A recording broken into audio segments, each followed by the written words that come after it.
Have you been trying to find the right time to level up your professional dog trainer skills, knowledge, and certification?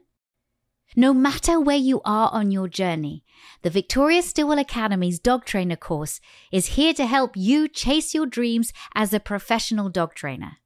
Just visit vsdta.com to get in touch, enroll in a free course, or apply now.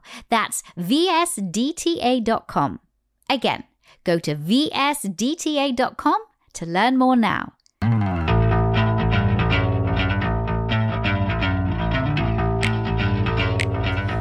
Well, I am back with Yaz Porritt, and you might have known her or you might have heard of her from one of my other podcasts, but she has, well, and I know that if you're in the UK, then you'll have heard of My Dog's Pain Diary.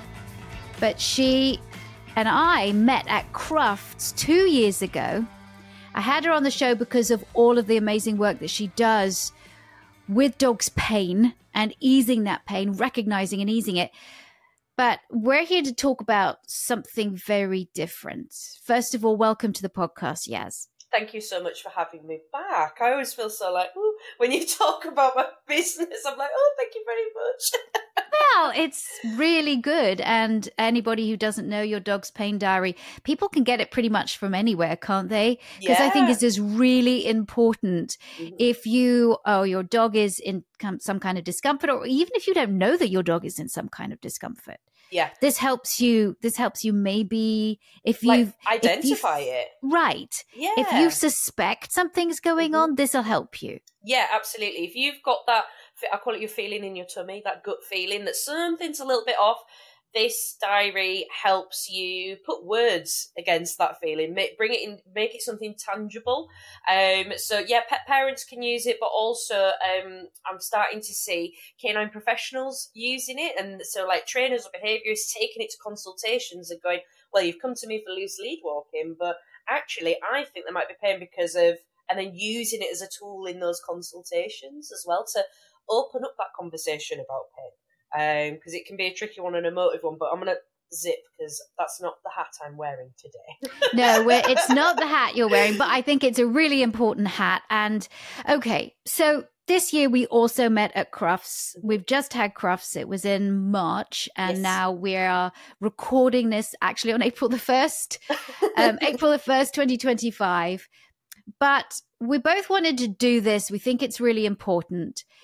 Because like anything, when we put out that we are at Crufts, that we have booths or we're doing demos at Crufts like Yaz was doing, then we get a lot of a support and we get a lot of pushback. Why are you supporting Crufts? Why are you supporting dog showing?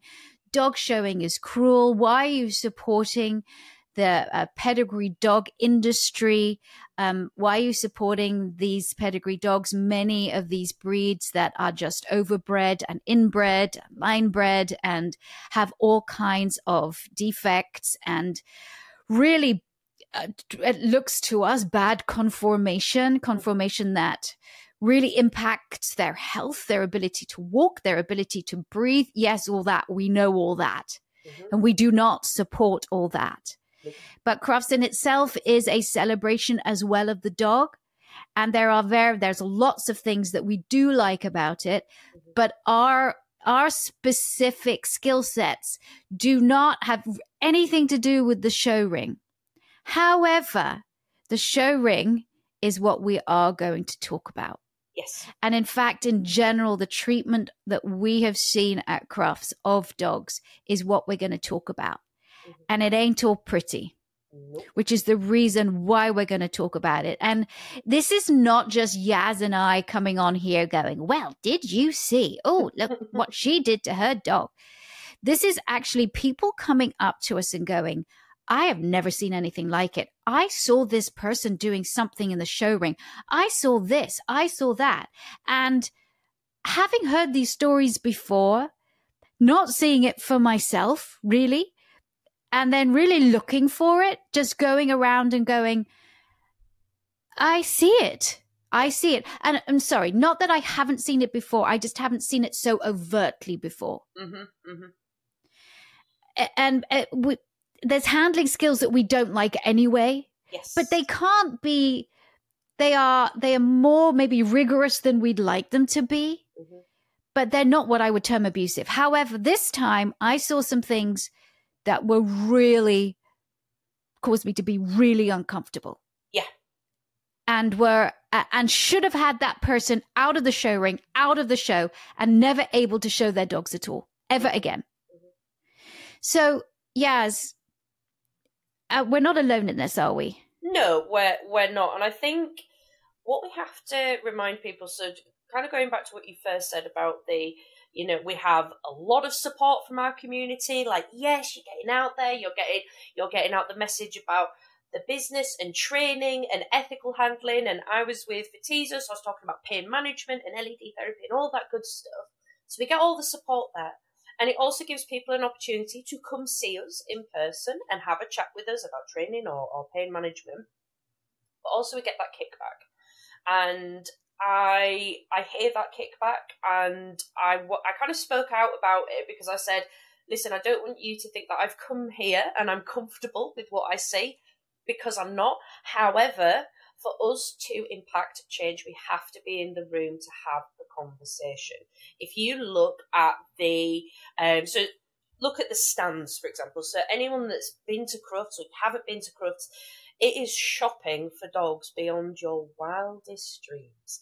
There is every food brand there, supplement brand, there's training companies there. There's so many, but if you look across the board, there is not, you won't see a stand selling e-collars, vibrational collars, prong collars, okay?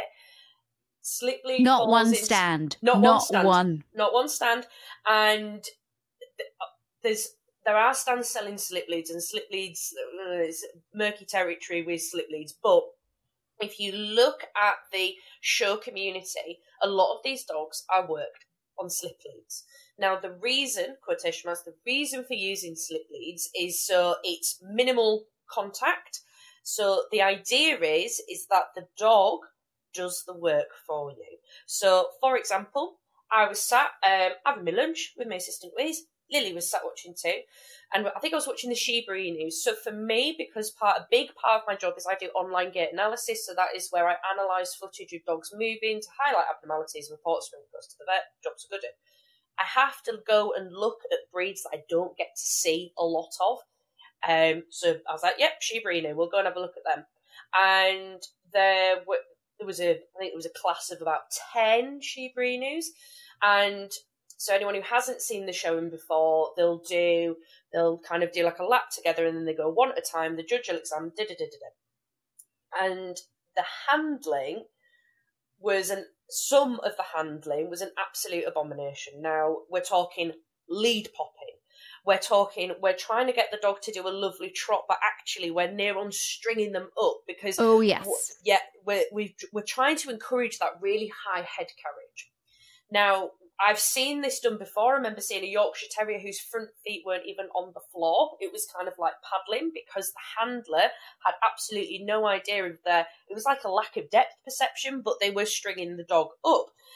The reason they do that is they're trying to lift the head carriage. The reason they're trying to lift the head carriage is they're trying to demonstrate to the judge, this is the confirmation of my dog, look how beautiful and high this head carriage is. And I said to Louise, I said, it really annoys me this. I said, because if they had a softer hand and the dog is sound, they will do the work for you. So a good handler in the ring has a lovely soft hand. What you'll see actually is they'll hold the lead out to the side of the dog because they are letting the dog do the work. If you look at canine biomechanics, if we have a low head carriage, that can indicate lumbar discomfort. It can even indicate lameness if there's a head nod. If the dog is not sound, their head carriage will not be sound either. If the dog is sound, comfortable, and able to glide around that show ring, there's some dogs that I look and dare I say, it is a joy to watch some dogs move around the show ring. This is something they've done since they were puppies. They're an excellent, example of the breed, and they move beautifully. Combine that with the soft hand of the handler, it makes all the difference. So whilst I was kind of going, a woman turned around and she went, "What do you mean by soft hands?" So I started chatting to this woman about soft hands and soft handling. There was a group of teenagers sat next to us, and they started listening and going, "Oh, right, okay." They're just members of the public. And they're going to remember that crazy lady with the crazy hair talking at Crufts about handling styles. When I first went to Crufts, what I always have to remember is when I first went to Crufts, I thought it was the best thing in the world. I was like, this is the best day out ever.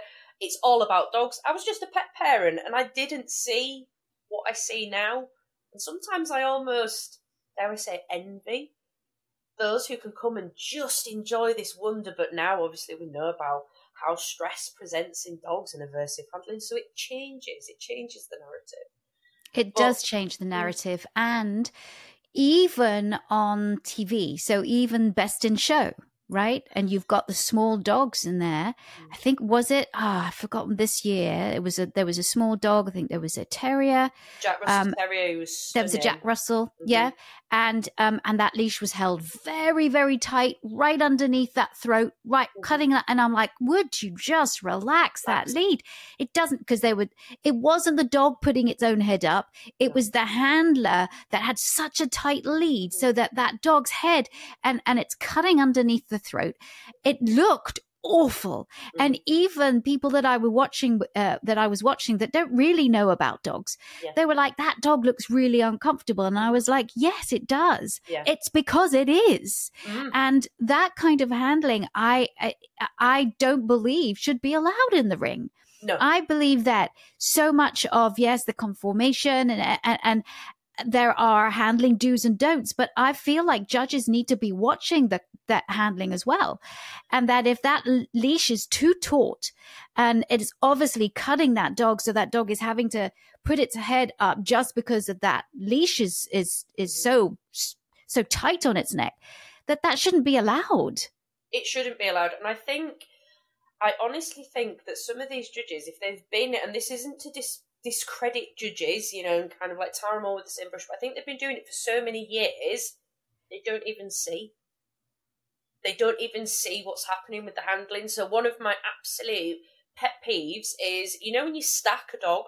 So if you go to stack a dog, so they come out of gate and they come to a halt, so they come to a stop and they stack. That is a lovely way to show their conformation in a static position.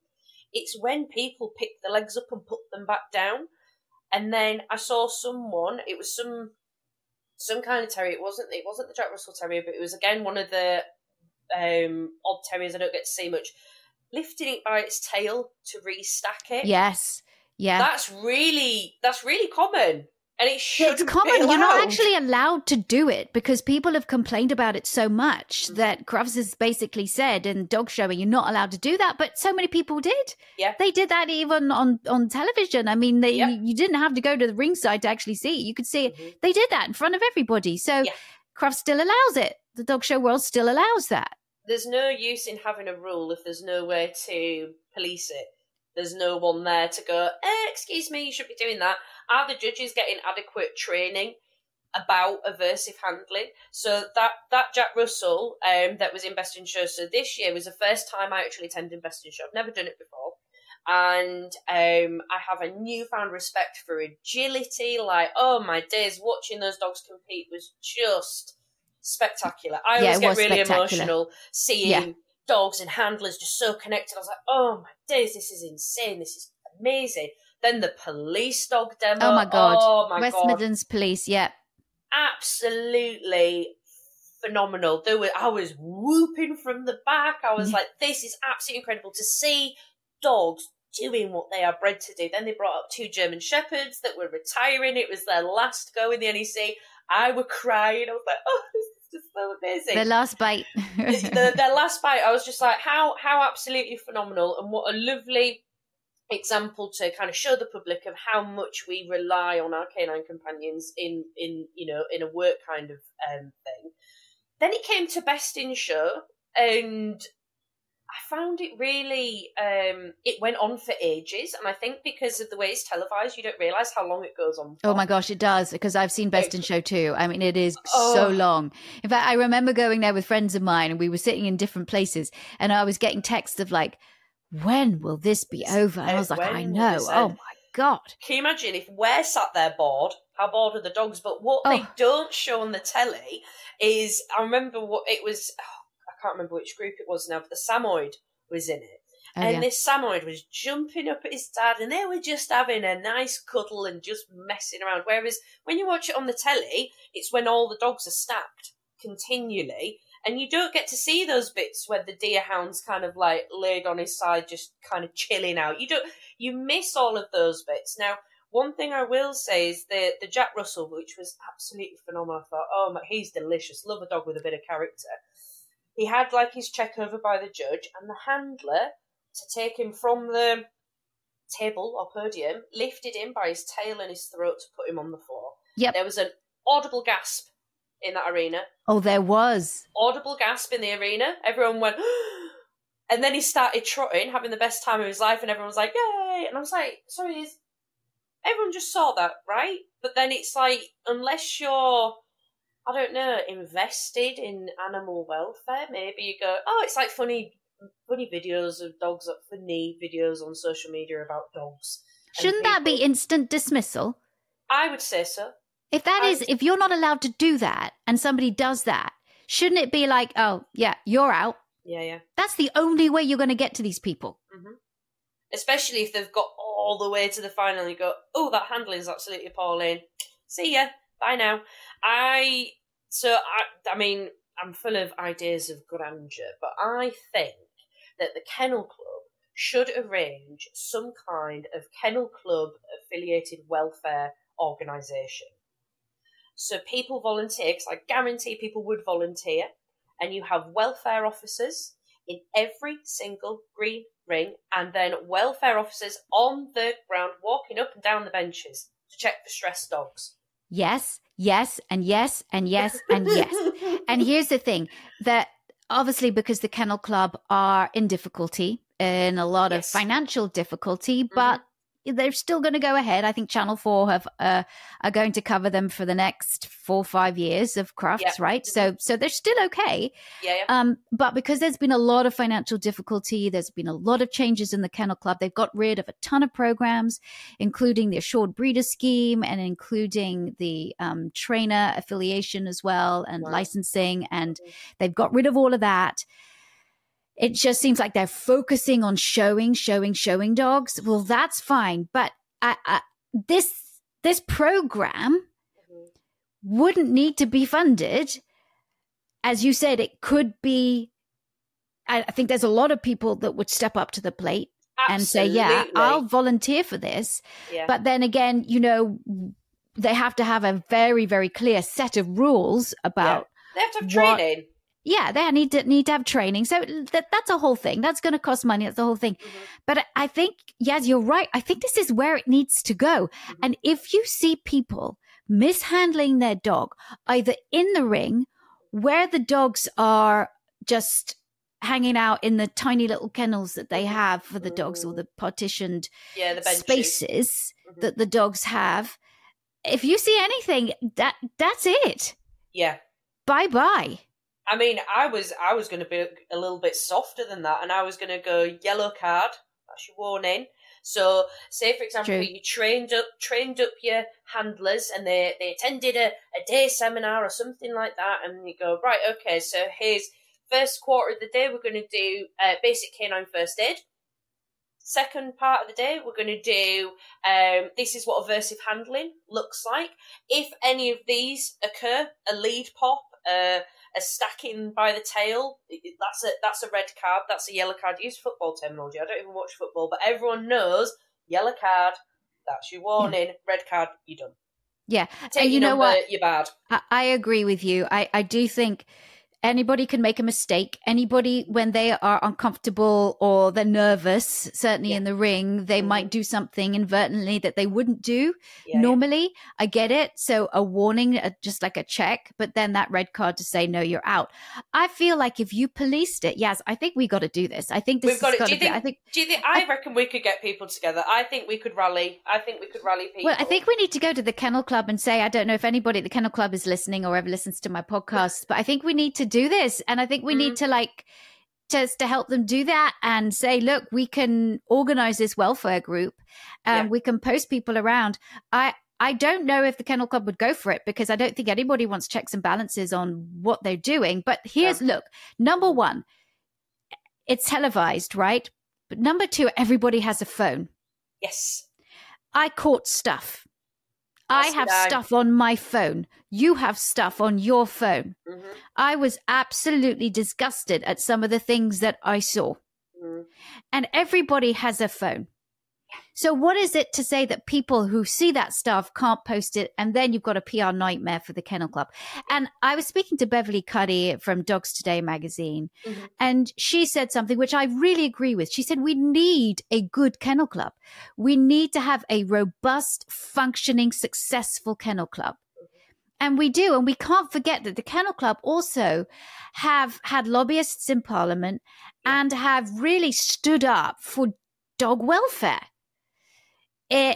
Against shock collars and things like that. But they really have. They've stood up. And so I want to be able to support that. I don't want to see the Kennel Club being torn down. I don't want them to fail. No. I want them to succeed. But this is a place where, I'm sorry, Kennel Club, you are failing.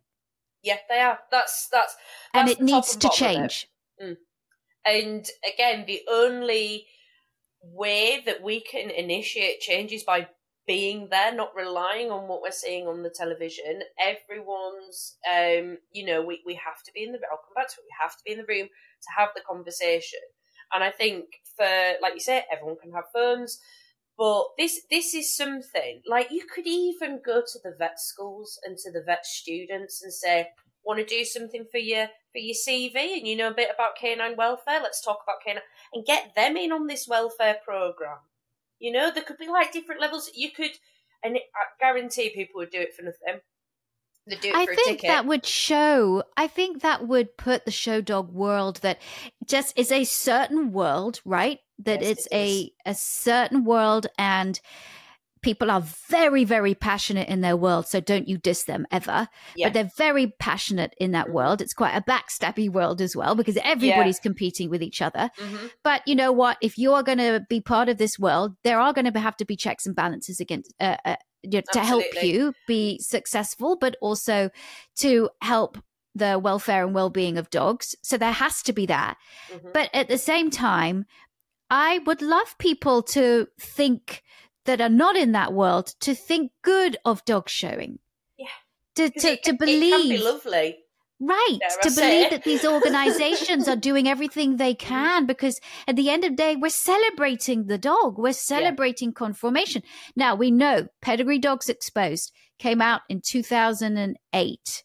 And it was where, it was a documentary on the BBC that really exposed the dreadful conformations of dogs like the German Shepherd and the Bulldog and the French Bulldog, the not being able to breathe. And then again, I think there was another follow-up in 2012 that highlighted the Cavalier King Charles Spaniel and all the brain conditions that these dogs can have.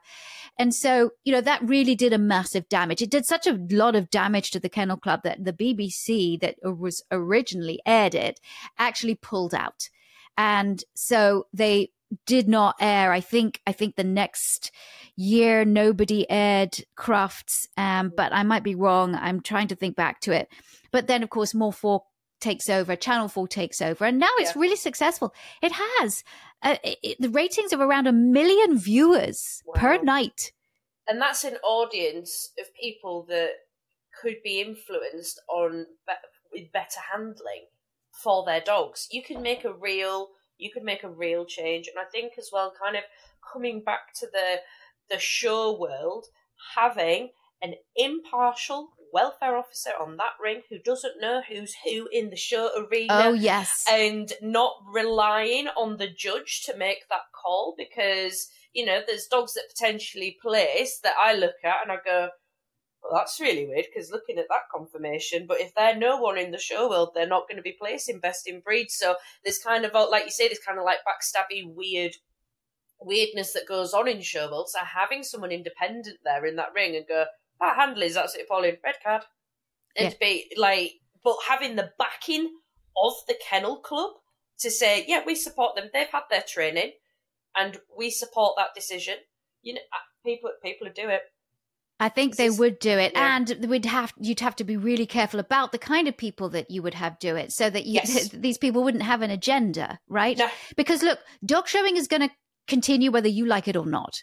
Pedigree dogs are going to exist whether you like it or not. Exactly. And Crufts, there are the last count I heard, 22,000 dogs. This is very popular in the UK. Yeah. And over 4 days, hundreds of thousands of people come to Crufts. So it is a real celebration of the dog. And I don't see it disappearing anytime soon. So I feel like, yes, we need to be there. We need to be there to give out education anyway. That's why Positively and VSA are there, is to educate people about how to interact with their dogs, how to live with their dogs, how to raise their dogs successfully, and do it with welfare and well-being and first and foremost in their minds. That's important, but also that we can provide these checks and balances for the dog show world. I'm going to take a short break and then we'll be back to discuss this more. Are you and your dog struggling with reactivity? You're not alone.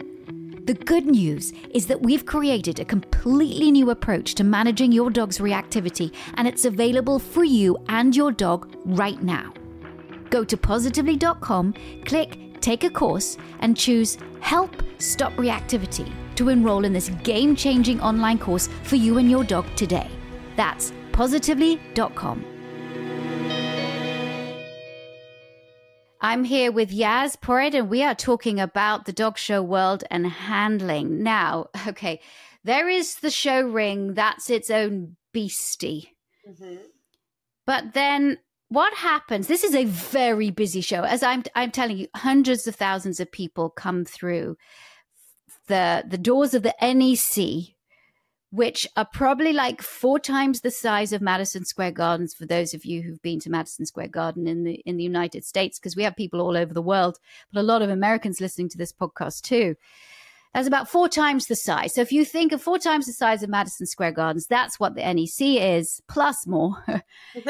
and so there's a lot of people that come, and a lot of people that bring their dogs, but a lot of these dogs are being shown, but then they're being walked around when they're not being shown. So I've seen so much dreadful yanking and people telling their dogs off, and dogs in really uncomfortable positions because they're surrounded by people, and they're lip licking, and they are tails in between their legs, and they are really uncomfortable. And then maybe they go and get a drink of water or something, because a lot of these stands, like our stand, put out water bowls for the dogs, but then they get yanked away. They get a big leash check. You shouldn't be doing that. And of course the dog is panting.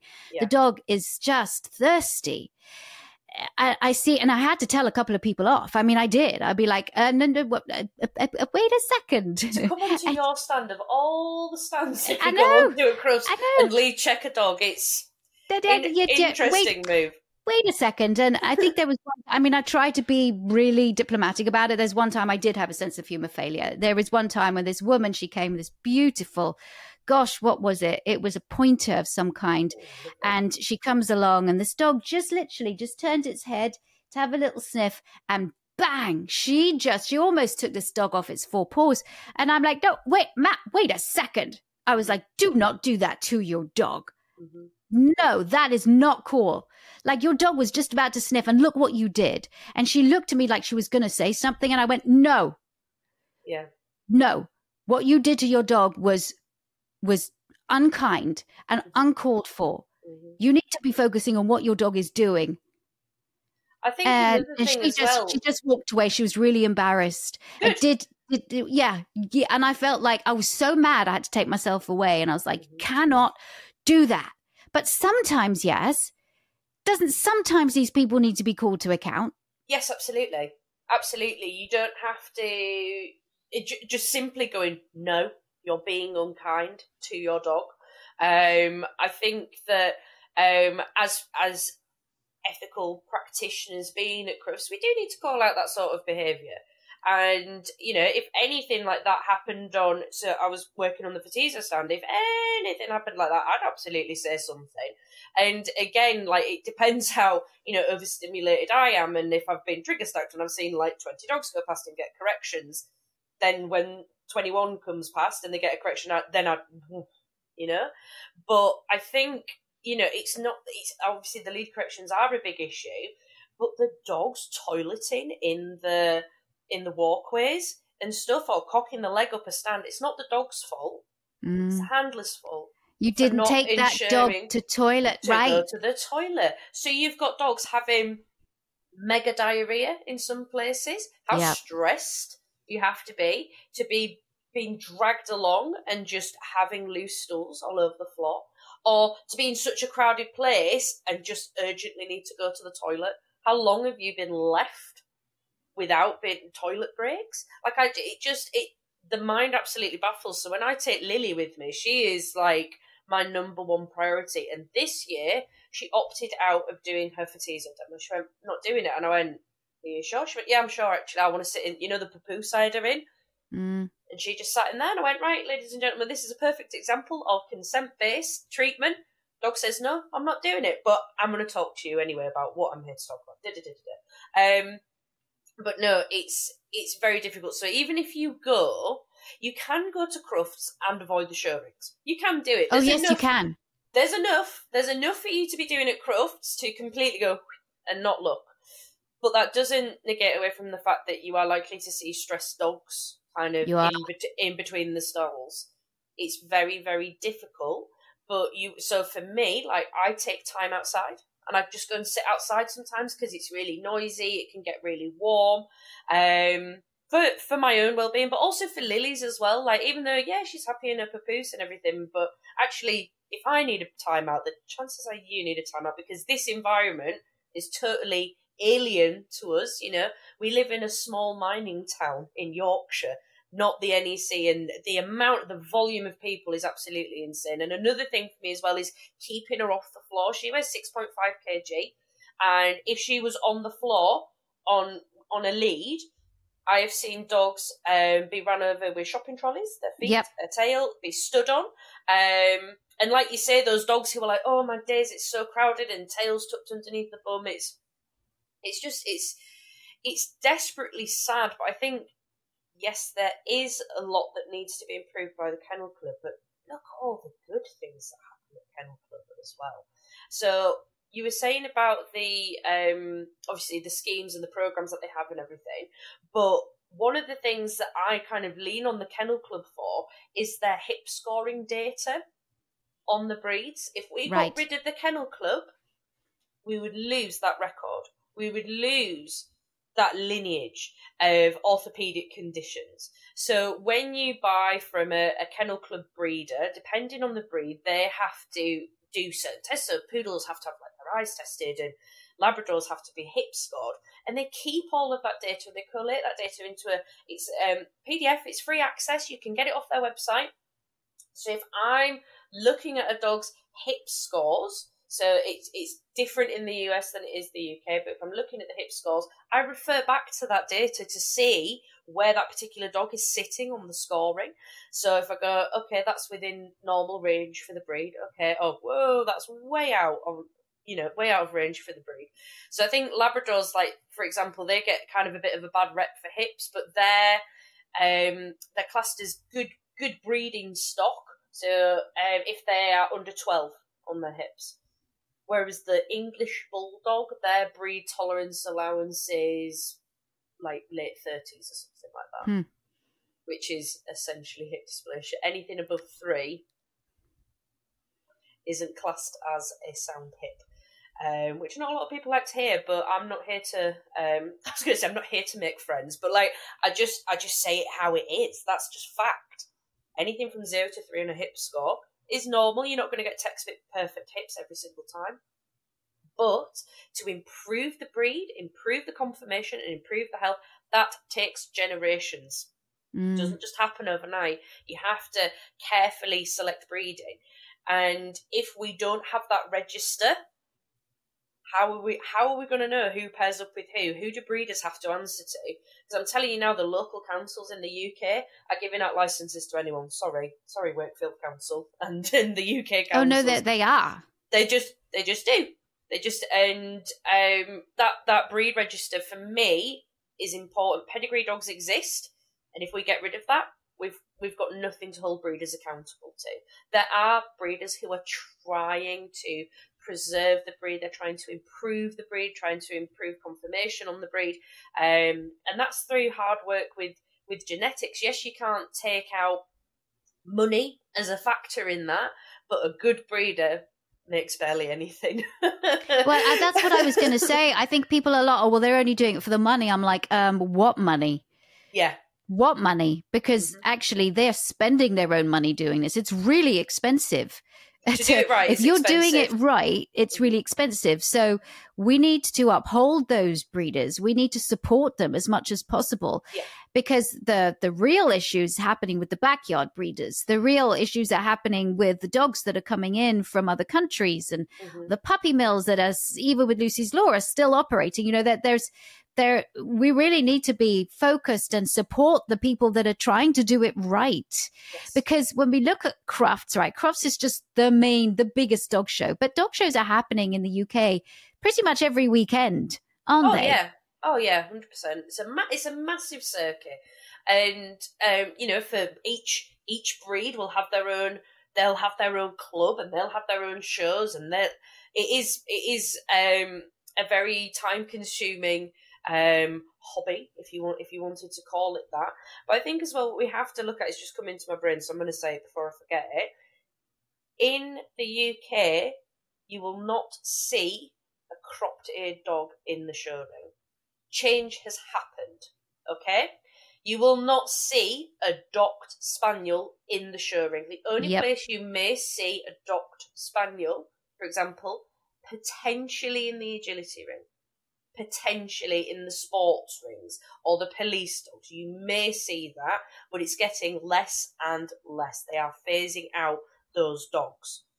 Change is happening, but it takes a long time. This establishment is very, very old, and it desperately needs some new blood in it. And if you compare that to the Westminster Kennel Club, that beautiful giant schnauzer that won at Westminster with cropped ears, I was absolutely appalled, and I went, at least Crufts isn't that far behind. So they're doing something. Now, last year... Don't get me started on the American Kennel Club, the AKC, because that's they're their podcast. Own absolute beast here. When people say, when I talk about the Kennel Club, and they think I'm talking about the American Kennel Club, I'm like, no, they're their own beast. And there is a lot of if you think the Kennel Club is bad in the UK, or maybe we should call it the Royal Kennel Club now, because it's got Kennel Club. Then it's got nothing on the Kennel Club on the AKC here.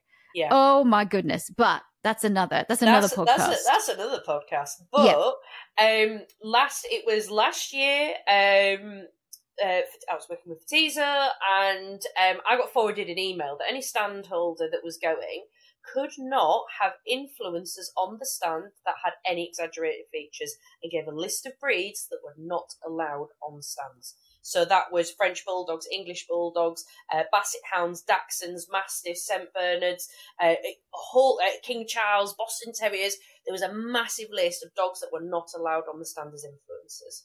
And that was like a last-minute email, and I was like, oh, what's happened? Something shook something up. There's been some feathers ruffled here. Whereas this year, in the stand information, it was there, black and white. It wasn't a last-minute email. It was, you are not allowed to have breeds with exaggerated features on stands as influencers. I'm totally aware of the hypocrisy, because these dogs are in the show ring. I'm scratching my head on that one, because I'm like, wait a second. Because they're all in the show ring. Mm-hmm. They're in the show ring, right? For me, I always try and turn it in as a positive, and I'm like, there's something, it's happening at a snail's pace, change is occurring at a snail's pace from the inside of Kennel Club.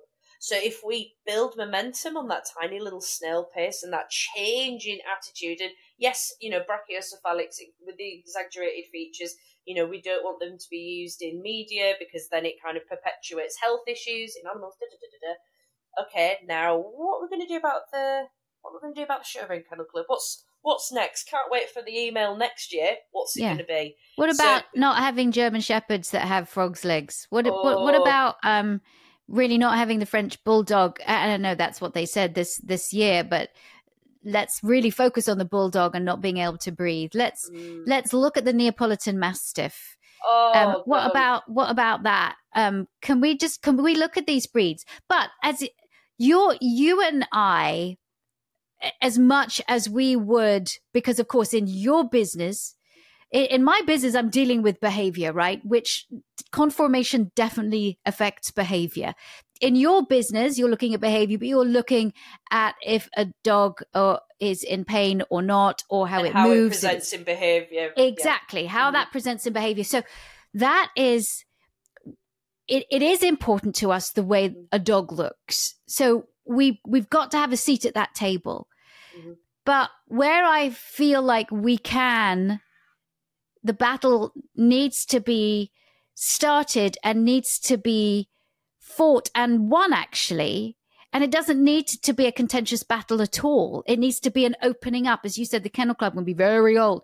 There's still some very, how do I put this without insulting somebody? I can't help you with the words on this one. There's still some deep held beliefs by some of the people that are on the board of the Kennel Club that need to be changed. And so as younger blood is injected into the Kennel Club, then there will be change. But I think until there needs to be something that happens on these show rings. The animals' welfare, it needs to be looked at. It needs to be addressed. In fact, I think for next year, I think the Kennel Club now, you have a year, you now need to develop that. Come to myself, come to Yaz. Yeah. We can help you. We'll help you. Absolutely. Get me in a meeting with someone and I'll chew the ear off about it. I will. And I will do it respectfully, because we're not going to be like, right, okay, we're going to go in, we're going to diss all these judges and diss all these. No, not at all. In fact, we're people who celebrate these dogs. We want these dogs to be successful. We want that dog handler relationship to be amazing. We want these judges to be able to look at these dogs and to celebrate and uphold these dogs as the beautiful animals that they are. But it has to be done with the dog's welfare in mind. And so we need to go there. So anyone listening from Kennel Club, hit us up with an email. And, obviously we always have so much to say when it comes to animal welfare, but with Crufts particularly, it has the potential to be the greatest dog show in the world. However, it is not the greatest dog show in the world at the moment. I always say that it is not. It's the largest dog show in the world, but it is certainly not the greatest. Not the greatest. I always say that Crufts is the very best of the dog world and the very worst, all under one roof. So I love seeing dogs do what they're bred to do. The police demos, the sniffer dogs, and heel work to music, and like watching the rally. Oh, I cry if I watch heel work to music. I'm such a wet wipe. I'm like, but it's the relationship between the handler and the owner is just something that we should be celebrating more of. And I talk about conformation in dogs a lot. The reason I'm so picky about it is because of the health issues that lie just underneath the skin and the pain that can come from that. So, I'm always open to having conversations. So if I have pet parents that wanted to get a new puppy, they go, okay, this is what the scores of the mum was, this is the score of the dad, what do you think? And I go, oh, well, okay, well, they used a stud that wasn't even scored, so let's not touch it. Oh, they've not even done elbows there. There's a reason for that. So just helping signpost people. Like, my dogs are all mixed breeds. I've got a rescue from Romania. If I was ever to treat myself to a pedigree dog, I would love a black standard poodle. But I'll never find one in a rescue. But or an Afghan hound. Oh my gosh, they're incredible. Delicious. Ooh. Absolutely delicious. Because we do go round and we do look at these dogs and go, they're so beautiful. In fact, they are magnificent. The Irish Wolfhounds from me, the Borzois, the Salukis, when I am absolutely in awe. And I think that's the beauty of it, that people come to the show and they see these dogs and they go, that is magnificent. Yeah. I want to be able to have people sit around the show ring and go, just as you do to Heel to Music, go, that is a beautiful relationship between that dog and that handler. Look at how that dog is moving around the ring going, look at me. Look how that person is respecting that dog. And it's just poetry in motion. It's a dance that's so beautiful. Yeah. And if it's a sound why dog, can't we have that, Yaz? Why can that not happen? Because there's not enough new blood and there's not enough people standing up and speaking about the aversive handling.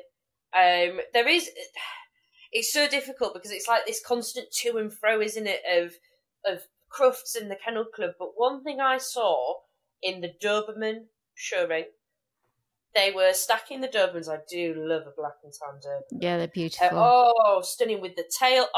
Chef's kiss, gorgeous.